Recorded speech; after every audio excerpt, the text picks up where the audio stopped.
Hello everyone, welcome to my channel. Please subscribe and keep watching more details. Kim Zolciak meets with estranged mother amid divorce. Kim Zolciak has met with her estranged mother amid her divorce from Kroy Biermann.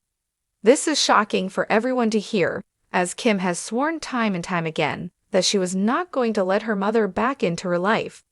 It seems that going through everything she has gone through with Kroy has led her to put the past aside. There is a lot to unfold and uncover when it comes to this. Keep reading to find out more about this situation. Kim Zolciak has sworn in the past that she would never speak to her mother again. This was after a lot had happened. At Kroy and Kim's wedding, they had designated porta potties for the guests to use. However, Kim's mother, Karen, decided to try to go to their house to use the restroom. This led to a big argument between Karen and Kroy. Karen would also not meet up with her granddaughter, Brielle, after years of not seeing her. A lot of things have led to Kim not wanting a relationship with her mother. However, it seems the two could have mended their issues. Kim made an Instagram post updating fans on her life. On the second slide, she was posed with her parents and daughter, Brielle. This was shocking for fans to see, as they did not know she was back in contact with her mother. "I spent time with friends, I spent time with my family. I'm forever grateful for each and every single day.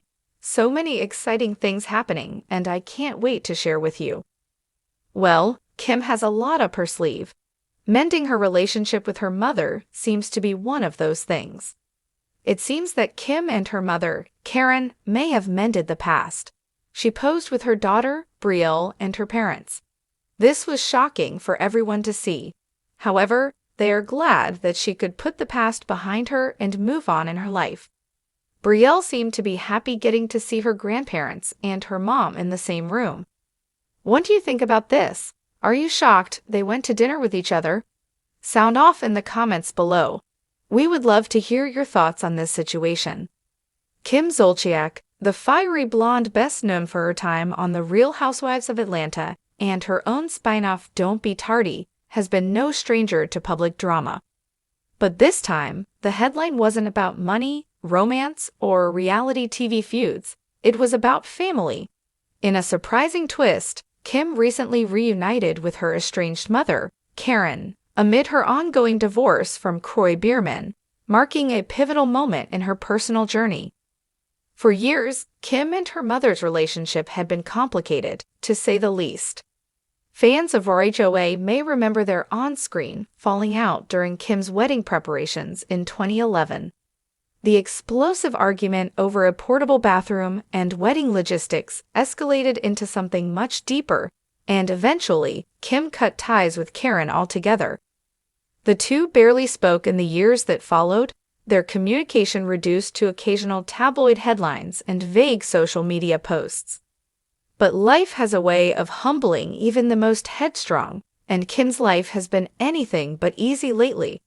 Her marriage to former NFL player Kroy Biermann has crumbled under financial strain and personal differences, leading to a bitter divorce battle that's been playing out publicly. Sources have said the former couple owes hundreds of thousands in back taxes, and they're fighting over custody of their 4 children together, along with the future of their lavish Atlanta mansion. Against this turbulent backdrop, Kim made a decision few expected, reaching out to her estranged mother. According to sources close to the situation, Kim arranged to meet her mother at a quiet restaurant just outside of Atlanta. It wasn't a flashy reality TV moment. No cameras, no glam squad, just 2 women who had been separated for over a decade, trying to find their way back to each other. Witnesses described Kim as looking anxious but hopeful when she arrived, dressed in her signature oversized sunglasses and designer bag, but noticeably without her usual entourage. Karen, who has largely stayed out of the spotlight since their feud, was said to be emotional as well. They hugged almost immediately, an onlooker shared. It was clear that despite all the hurt, they still love each other. The two reportedly spent over 2 hours talking. While details of their conversation remain private, Sources claim Kim opened up about her divorce, financial struggles, and how lonely she has felt amid her crumbling marriage.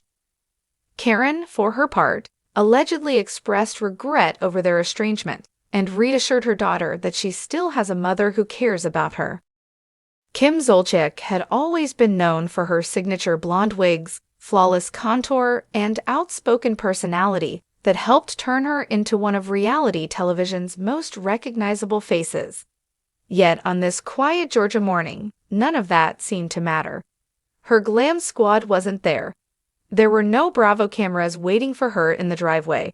It was just Kim, in oversized sunglasses and a simple sweatshirt, gripping the steering wheel as though it might keep her life from spinning further out of control. The news of her divorce from Kroy Biermann had already spread like wildfire, dominating headlines and social media feeds.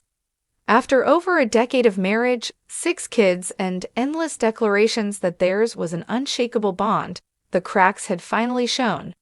But what made today different wasn't the divorce, it was the person she was on her way to see. Her mother. Kim hadn't seen Karen in nearly a decade. Their last interaction had been tabloid fodder after a public screaming match at Kim's wedding to Kroy, where accusations of betrayal, disrespect, and years of hurt boiled over in front of stunned wedding guests.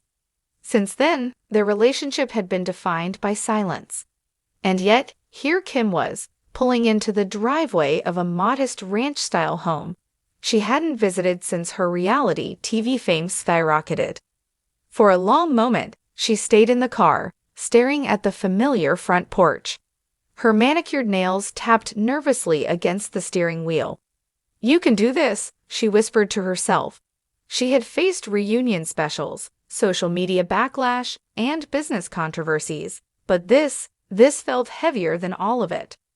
The front door opened before she could move, and there stood Karen, older than Kim remembered, but still with the same piercing eyes. She looked surprised, even hesitant, but she didn't close the door. Instead, she stepped outside, her hands ringing slightly, as if she too had rehearsed this moment 1,000 times in her head. "Kim," Karen said, voice soft yet trembling. "Hi, Mom." It was all Kim could manage. For a long pause, they just stared at each other, both waiting for the other to make the first move. Finally, Karen took a step forward, and without another word, wrapped her arms around her daughter. It wasn't perfect or graceful, it was tentative, like hugging someone who used to be a stranger but still felt like home. Kim's throat tightened as she hugged back, her face buried against her mother's shoulder. Inside, the house hadn't changed much. Same cream-colored walls, same framed family photos, except now there were fewer of Kim. Instead, Karen had photos of grandkids she had never met in person, their faces pulled from online posts. "You look tired," Karen said gently, pouring coffee into mismatched mugs. Kim laughed softly, shaking her head. "That's one way to put it. I don't even know what I am right now." Karen sat across from her at the kitchen table. "Divorce isn't easy, Kim. I know you don't want to hear this, but—" "I'm fine," Kim interrupted, her voice slightly too sharp, then softened. "Sorry, I've been saying that to everyone, but I'm not fine. It feels like my whole life is falling apart. I never thought this would happen with Kroy." Karen reached out and touched her hand hesitantly. "I know we haven't spoken, but I've always hoped you were happy. And when I heard the news, I wanted to call. I just didn't think you'd answer." Kim stared at her mother's hand over hers. 10 years of anger and blame hung between them like a storm cloud. "I was angry with you for so long," Kim admitted quietly. "I thought you didn't respect me, that you just wanted to control everything. I told myself I didn't need you." Tears filled Karen's eyes. "And I told myself you didn't want me, that you had a new family, a new life, and no room for me. I was wrong too." For the first time in years, Kim felt the anger loosen its grip. Maybe it was the divorce, maybe it was the exhaustion of trying to hold her life together, but she realized she didn't want to fight anymore. They talked for hours. Karen asked about the kids, about how Kim was handling the split, about what life was like now that everything was changing. Kim, in turn, asked about Karen's health, her hobbies, and the quiet life she had been leading. It felt awkward at times, but healing often is. At one point, Kim pulled out her phone and showed Karen photos of the grandchildren she had never met. Karen's face lit up seeing their smiles, and Kim realized just how much her kids were missing out on by not knowing their grandmother. "You don't have to forgive me today," Karen said softly, "but maybe we can start over, even just a little?" Kim nodded, wiping at her eyes. "I don't want my kids growing up without a grandma, and I don't want to keep living like we don't matter to each other."